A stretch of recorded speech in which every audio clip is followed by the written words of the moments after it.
تو ان سب سے بھی محبت فرما۔ تو حضور کی تو دعا ملے گی اسے جو حسنین کریمین سے پیار کرے گا، نبی پاک علیہ السلام کی اولاد پاک سے پیار کرے گا۔ ہمارے زمانے میں چونکہ بحثیں بہت ہونے لگی ہیں، الجھاؤ بہت بڑھنے لگا ہے، اور ہر دینی معاملے میں ہم بحث کرنے لگ جاتے ہیں، اس کے نتائج بڑے انوکھے اور عجیب و غریب برآمد ہوتے ہیں کہ ذوق نہیں رہتا۔ تو آپ نے کسی بحث میں نہیں پڑھنا، نبی پاک کے ہر صحابی، حضرت صدیق اکبر سے لے کر سیدنا امیر معاویہ تک علیہم رضوان، ہر ایک کے بارے میں خیر کے جذبات، عقیدت، احترام دلوں میں، اور نبی پاک کی ساری اولاد۔ اور میرے امام کا فتویٰ تو یہ ہے کہ تیری نسل پاک میں ہے بچہ بچہ نور کا، بچہ بچہ تیری نسل پاک میں ہے بچہ بچہ نور کا، کیونکہ تو ہے عین نور، تیرا سب گھرانہ ہی نور کا۔ خوب محبت کریں حضور کی اولاد۔ اور پھر ہم تو وہ لوگ ہیں جو اپنے مشائخ کی اولادوں کی بڑی قدر کرتے ہیں، اساتذہ کے بچوں کا احترام کرتے ہیں۔ ہمارے محسن جو ہیں، ہم تو محسنوں کی اولادوں کا احترام کرتے ہیں۔ کیوں؟ کہ اصلہ نال جو نیکی کریے تے وہ نسلہ تاک نہیں بھول دے، اصلہ نال جے نیکی کریے تے وہ نسلہ تاک نہیں بھول دے، ہاں بے اصلہ نال نیکی کریے تے پھل کنڈیاں نال تول دے۔ آپ کسی ایسے شخص سے نیکی کریں تو وہ سب سے زیادہ پریشان وہ لوگ رہتے ہیں جو اپنے گھر کے اندر پریشان ہوتے ہیں، جو اپنے گھر کے ماحول میں ڈسٹرب ہو جائے نا کوئی شخص بھی، تو وہ بیچارہ کتنا بھی باصلاحیت بھی ہو وہ کچھ بھی نہیں کر پاتا۔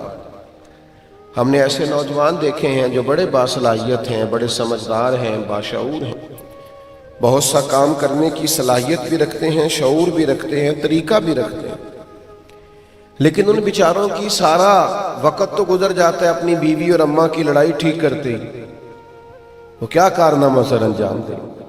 گھر کا جو ماحول ہوتا ہے یہ اگر درست نہ ہو تو انسان باہر بھی کچھ نہیں کر پاتا۔ نبی کریم علیہ السلام نے نا ہمیں اپنا خاندان تربیت کر کے عطا فرمایا، اور حضور نے فرمایا دو چیزوں کو تھام کے رکھو گے تو گمراہی تمہارے پاس نہیں آئے گی۔ یا رسول اللہ صلی اللہ علیہ وسلم کون سی دو چیزیں؟ فرمایا کہ اللہ کا قرآن اور دوسرا میرا خاندان۔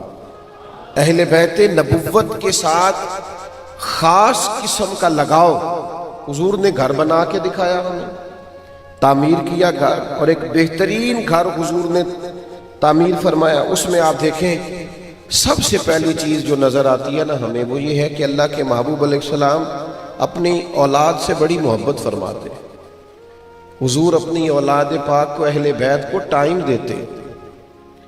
آپ دیکھیے نا کہ سب سے مصروف وقت تو نبی پاک علیہ السلام کا ہے، مصروف ترین زندگی گزاری ہے اللہ کے حبیب علیہ السلام، لیکن اس کے باوجود شہزادے آتے، حضور نماز میں ہوتے پھر بھی آ جاتے۔ بلکہ بخاری میں موجود ہے نبی کریم علیہ السلام کی جو سب سے بڑی نواسی ہیں حضرت امامہ بنت زینب، بڑی صاحبزادی کی بیٹی رضی اللہ تعالی عنہا، ان کو نبی پاک نماز کے وقت اٹھا کے ساتھ لے جاتے، پھر بچے کبھی حضور کے مقدس کندھوں پر کھیلتے، کبھی سرکار سے محبت کرتے۔ اور حضور علیہ السلام نے ایک دن فرمایا فاطمہ میں کل رات آپ کے گھر آ کے رہوں گا، پہلے بھی تو یہیں رہتے تھے بچے۔ پھر سرکار تشریف لے گئے، ایک طرف امام حسن کو سلایا، ایک طرف امام حسین کو لٹایا۔ رات کو بچوں نے دودھ مانگا اور پیالے میں دودھ پڑا تھا، تو سیدہ پاک اٹھنے لگی تو کریم فرمانے لگے آپ آرام کیجئے، میرے ساتھ سوئے ہیں، دودھ بھی میں ہی پلاؤں گا۔ تو ہم وقت ہی نہیں دیتے اپنے بچوں کو، ٹائم نہیں دیتے۔ وہ دی چاچا سکول چھوڑ آتا ہے، چاچا سے بڑا پیار ہے، آپ نے جان جو چھڑا رکھی ہے یہ کہہ کے کہ چاچا سے پیار بڑا ہے۔ اب چاچا نے تو جانا ہی ہے، جب آپ فلاں کے ساتھ چلے جاتے ہیں آپ کہاں ہوتے؟ دوستوں کے پاس۔ آپ کہاں ٹائم گزارتے ہیں؟ اپنے یاروں کے ساتھ خوش گپیاں۔ اپنے بچوں کو وقت دیں، وہ آپ سے دوستی کریں۔ ہمیں پتہ ہی اس وقت چلتا ہے جب وہ کسی رافضی خارجی کے پاس بیٹھنے لگتے۔ اپنی اولاد کو ٹائم دیں، ان کی باتیں سنیں، وہ غور کریں وہ آپ سے کیا پوچھنا چاہتے ہیں۔ سیدہ خدیجہ رضی اللہ تعالیٰ عنہ فرماتی ہیں سیدہ فاطمہ رضی اللہ تعالیٰ عنہ کی عمر بظاہر چھوٹی تھی تو وہ محبوب کی خدمت میں آتی، سوال کرتی، اللہ کے رسول جواب ارشاد فرماتے۔ تو پہلی بات تو یہ کہ بچوں سے پیار کریں، سختی بھی ضرور کریں جہاں ضرورت ہو، لیکن اس طرح کا ماحول نہ بنائیں کہ جی میں جاتا ہوں تو سارے کانپ جاتے ہیں، تو بھئی آپ اپنے بچوں سے بھی آپ پیار نہیں کر سکتے۔ حضرت عمر فاروق رضی اللہ تعالیٰ عنہ کسی شخص کو کسی عہدے پر فائز کر رہے تھے اور وہ کاغذات لکھے جا رہے تھے، جناب عمر اس شخص کے گھر میں بیٹھے تھے تو اس کا چھوٹا سا بچہ آ گیا دوڑتا ہوا اور ابا ابا کہتا ہوا والد کے قریب ہونے لگا تو انہوں نے ڈانٹا کہ چلو جاؤ اپنی اماں کے پاس۔ تو جناب عمر فرمانے لگے یہ بچہ کا میرا بچہ ہے، پر حضرت میں بچوں کو زیادہ ٹائم نہیں دیتا، ان کی اماں ہی سنبھالتی۔ تو جناب عمر نے فرمایا یہ کاغذات دو، وہ کاغذات لیے اور پھاڑ دیے، فرمایا آپ اس عہدے کے قابل نہیں ہیں، جو اپنے بچوں سے محبت کرنا نہیں جانتا وہ کسی سے بچوں سے کیا پیار کرے گا، وہ کسی کے بچوں سے نہیں کر سکتا۔ بچوں سے محبت کریں، انہیں وقت دیں، اور دوسری بات یہ کہ صرف سہولیات نہ جمع کریں ان کے لیے۔ بہت سارے لوگ ایسے ہوتے ہیں انہوں نے اپنی زندگی محرومیوں میں گزاری ہوتی ہے، تو وہ سوچتے ہیں کہ میں اپنے بچوں کے لیے آسانیاں پیدا کروں، آسودگی پیدا کروں، ان کے لیے میں وسائل اکٹھے کروں، تو وہ بہت زیادہ اپنے بچوں کو سہولیات دے بیٹھتے ہیں، اس کا نتیجہ بھی بعض اوقات غلط نکل آتا ہے۔ آپ دیکھیے نبی پاک علیہ السلام کی اولاد پاک حضور کے اہل بیت اطہار، اللہ کے محبوب نے دعا مانگی، ترمذی میں موجود ہے۔ حضور عرض کرتے ہیں اے اللہ ایک وقت روٹی دینا اور ایک وقت فاقہ دینا۔ نہیں سمجھ آئی آپ کو؟ نہیں، حضور نے فاقے کی دعا بھی مانگی ہے، اے اللہ ایک وقت روٹی دینا اور ایک وقت، وہ ہمارے یہاں کچھ لوگ کہتے ہیں نا میٹھا کھانا سنت ہے، تو میں کہتا ہوں جناب فاقہ کرنا بھی سنت ہے۔ کیا آپ کو اپنی مرضی کی سنت صرف آتی ہے سمجھ میں؟ اے اللہ ایک وقت روٹی دے اور ایک وقت فاقہ دے، جب تو مجھے رزق دے تو میں تیرا شکر ادا کروں، اور جب تو مجھے فاقہ دے تو میں تیری بارگاہ میں التجا کروں۔ تو یہ جو فقر ہے یہ حضور نے اللہ سے مانگا ہے اپنی اولاد کے، نہایت سادہ طرز زندگی حضور نے اپنی اولاد کو دیا۔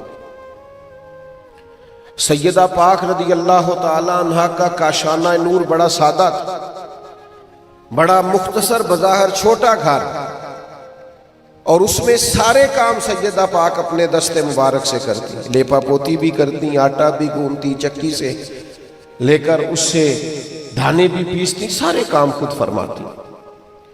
تو سادگی اپنے گھروں میں لائیں، بہت زیادہ سہولیات ہو جی میرا بچہ جو ہے وہ جو مانگے میں لا کے دیتا ہوں، تو بھائی اسے تو صبر کرنا ہی نہیں آئے گا، دو تین خواہشیں ایسی بھی کرے جو پوری نہ کرے، یہ بھی ٹریننگ کا حصہ ہے، اس لیے کہ کسی موقع پر کوئی چیز اگر اسے نہ ملے تو اسے صبر کرنا بھی آئے۔ تو نبی کریم علیہ السلام ایک تو محبت فرماتے، دوسرا حضور نے اپنی اولاد کو سادگی سکھائی، تیسرا اللہ کے حبیب علیہ السلام نے اپنے اہل بیت کو صبر سکھایا۔ اللہ کرے آپ موبائل کم دیکھیں اور میری بات زیادہ سنیں، ذرا آمین تو کہیے گا۔ اچھا آپ سب کو اچھا بھلا پتہ ہے کہ موبائل نے ادھر ہی رہنا ہے اور میں نے جانا ہے، تو اس کے باوجود بھی وہ سارا ٹائم موبائل کو دے دیتے ہیں۔ تو کئی دفعہ میرا دل کرتا ہے کہ میں ان دوستوں کو ویڈیو ہی بھیج دیتا، خالی تو اچھا تھا، فزیکلی جانے کی کیا ضرورت تھی، اللہ ماشاءاللہ۔ بہرحال آپ غور فرمائیں، چند ایک باتیں ہو جائیں آپ سے مزید۔ بھائیو، صبر، حوصلہ، علماء نے لکھا ہے کہ 100 کے قریب آیات ہیں قرآن مجید میں جو صبر کا ذکر کرتی ہیں۔ کتنی جی؟ 100 کے لگ بھگ، اور 500 کے قریب احادیث و آثار ہیں جن میں اللہ کے حبیب علیہ السلام نے صبر کی نصیحت فرمائی۔ ان ساری چیزوں کو سامنے رکھ کر مولا علی شیر خدا رضی اللہ تعالیٰ عنہ فرماتے ہیں کہ جو مقام انسانی وجود میں سر کا ہے وہی مقام دین میں صبر کا ہے، باقی سب عبادتوں پر ثواب ملتا ہے، اور اگر کوئی صبر کرے تو ان اللہ مع الصابرین، صبر کرنے والے کو رب رحمان ملتا ہے۔ اللہ فرماتا ہے میں صبر کرنے والوں کے ساتھ۔ صبر اہل بیت اطہار نے کمال کر کے دکھایا، ہمارے اندر صبر نہیں ہے۔ آپ ذرا کسی کی خلاف طبیعت بات کر کے تو دیکھیں، کچھ ہمارے نوجوان آج کل ماشاءاللہ بڑی دلیر بات کرتے ہیں، کہتے ہیں کہ مجھ سے غلط بات برداشت نہیں ہوتی۔ تو یہ بتائیے صحیح بات کو بھی برداشت کرنا پڑتا ہے؟ جو صحیح بات ہوتی ہے وہ بھی برداشت کرنی پڑتی ہے۔ برداشت کون سی کرنی ہوتی ہے؟ جو ذرا ٹھیک ہے، آپ کو برداشت کر کے حوصلے سے جواب دینا۔ مجھ سے غلط بات برداشت، تو یہ بہادری والی کون سی بات ہے اس میں؟ نبی پاک علیہ الصلوۃ والسلام نے پہلوان اسے کہا ہے جو اپنے اوپر کنٹرول رکھے، دوسروں کو اکھاڑے میں بچھاڑ دینے والا پہلوان نہیں۔ کریم فرماتے ہیں جو غصے کے وقت اپنے اوپر کنٹرول کر لے۔ او جی مجھے غصہ تھا، مجھے پتہ ہی نہیں چلا، تو غصہ ہی تو ایک ایسی چیز ہے جس میں پتہ چلتا ہے کہ آپ کتنے عقل مند ہیں۔ حضور فرماتے ہیں وہ پہلوان ہے جو غصے کے وقت اپنے آپ کو کنٹرول کرے۔ خلاف طبیعت بات ہو گئی اور کسی نے سخت سست کہہ دیا اور آپ کے بالکل مخالف رائے کے کسی نے بات کر دی، تو اب آپ کو حوصلہ کرنا ہے، صبر دکھانا ہے، آپ کو غور کرنا ہے۔ لیکن ہمارا مزاج ہی نہیں ہوتا۔ صبر کرتے ہیں صحیح ہم، پر سامنے والا ذرا تگڑا ہونا چاہیے، پھر تو کمال کا صبر ہے کہ۔ اور اگر بندہ ذرا ماڑا ہے، غریب ہے اور اس پہ مطلب روب چل سکتا ہے، تو پھر ہم کہتے ہیں مجھ سے برداشت نہیں ہوتا۔ غصہ بھی بڑا سیاڑا ہے، یہ تگڑے بندے پہ نہیں آتا، یہ سوچ سمجھ کے آتا ہے۔ تو صبر اللہ کے حبیب علیہ السلام نے، کربلا میں جو جنگ ہوئی ہے وہ اسلحے کی جنگ تھوڑی تھی، فوج کی جنگ تھوڑی تھی۔ ہزاروں کا مقابلہ 72 سے یا 100 سے کیا مقابلہ ہوتا ہے؟ وہ تو جنگ اس طرح تھی کہ ایک طرف ظلم تھا، دوسری طرف صبر تھا، اور نتیجہ یہ نکلا کہ ظلم ہار گیا اور امام علی مقام کا صبر جیت گیا۔ یہ سادی سی بات، اور یاد رکھیے ہمیشہ صبر جیتا کرتا ہے، صبر جیتتا ہے۔ آپ میں جتنا صبر ہوگا، کتنا کو ہونا چاہیے صبر؟ حضرت سلطان بہو فرماتے ہیں دل دریا سمندروں ڈونگے ہیں دریا، کہ ڈونگے کنے نے؟ اتنا بڑا دل ہونا چاہیے مومن کا۔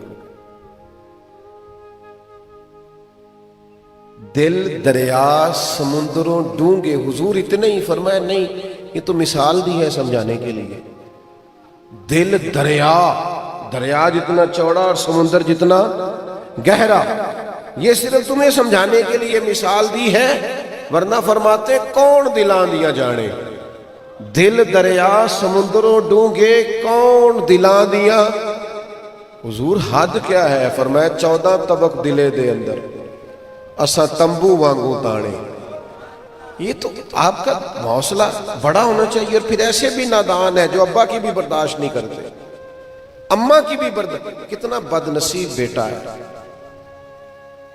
جس سے بات کرتے ہوئے اس کی ماں کئی دفعہ سوچتی ہے کہ کہیں بدتمیزی نہ کر دے، باپ سوچتا ہے کہ کہیں یہ توہین نہ کر دے۔ کتنا کم نصیب ہے، کیا اس نے دنیا میں کمایا ہے؟ تو صبر، حوصلہ، بردباری، تحمل، یہ حضور کی اولاد پاک کا سبق ہے۔ اور پھر استقامت۔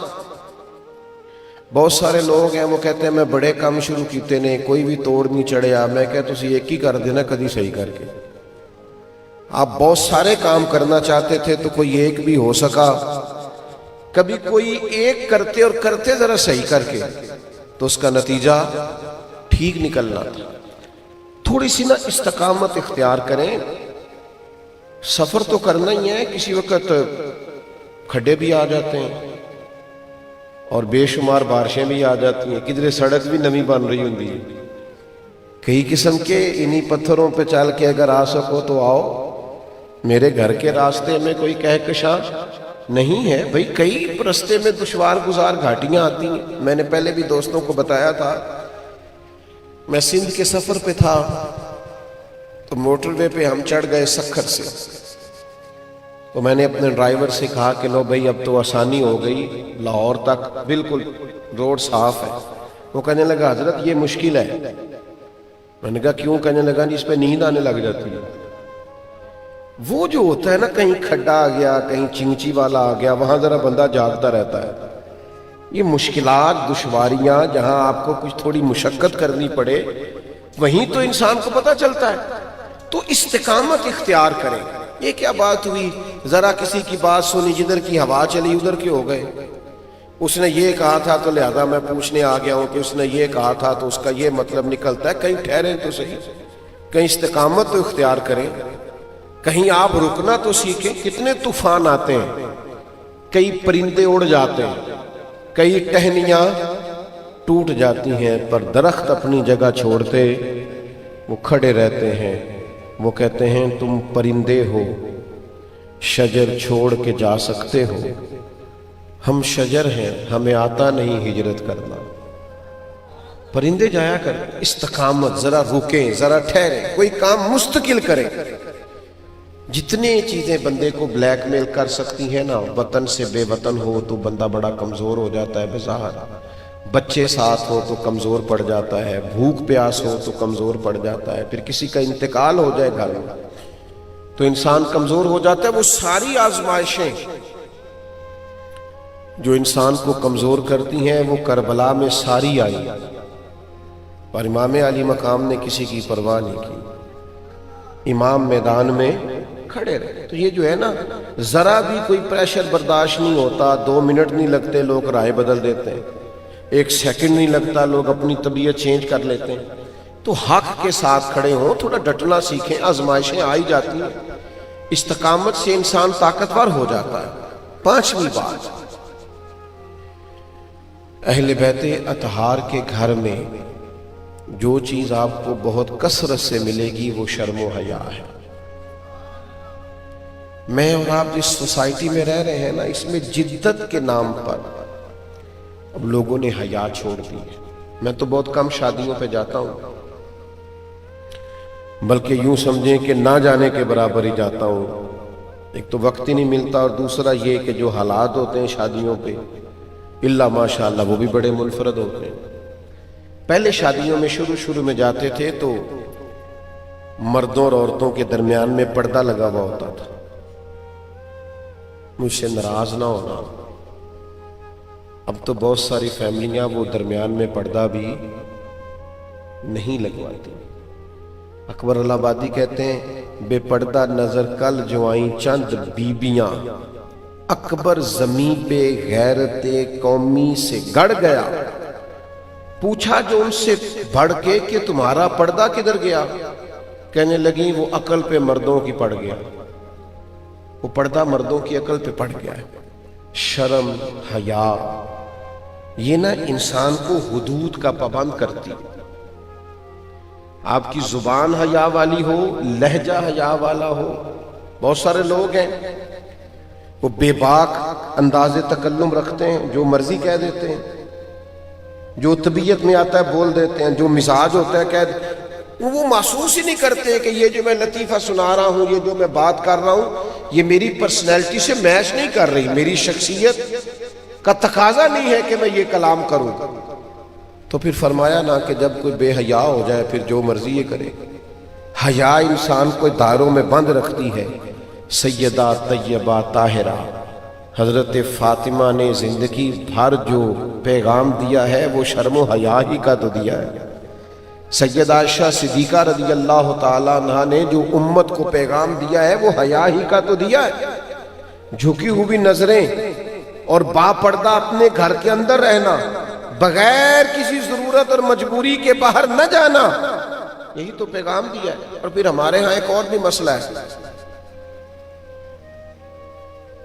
لوگ سمجھتے ہیں کہ حیا کا تعلق صرف عورتوں کے ساتھ ہے، حالانکہ حیا کا سب سے زیادہ تعلق تو مردوں کے ساتھ ہے۔ اب بھی آپ دیکھیے یہ گرمیوں میں کتنے شارٹ لباس نوجوانوں نے پہننے شروع کر دی، کتنی کو آپ کی گرمی کم ہوتی ہے مختصر لباس پہننے سے۔ خدا کے بندو، کم از کم آپ کچھ غور کریں، آپ تھوڑی توجہ کریں۔ چیزوں کو سمجھیں. میرے والد صاحب مرحوم شروع میں بچپن میں ہم دیکھتے تھے کہ وہ گھر میں آتے تو تامت پہنی ہوتی تو بنین پہن لیتے, گرمیوں میں کرتا اتار دیتے. اب تو خیر اے سی لگتے ہیں گھروں میں, بڑی آسانی ہو گئی ہے. تو پہلے تو پنکھا بھی سب جگہ کم میسر آتا. تو پھر کچھ عرصے کے بعد ہم نے دیکھا کہ وہ نا سونے بھی کرتے کے ساتھ ہی لگے, سوتے وقت بھی نہیں اتارتے تھے. تو ان سے کہا کہ آپ یہ کیا ہو گیا ہے آپ, مطلب اب تو فرمانے لگے کہ وہ نا بچیاں بڑیاں ہو گئیاں نے کہا, بیٹیاں بڑی ہو گئیاں تو مجھے اچھا نہیں لگتا. وہ کیا محسوس کرے, تو میں نہیں مطلب پسند نہیں کرتا.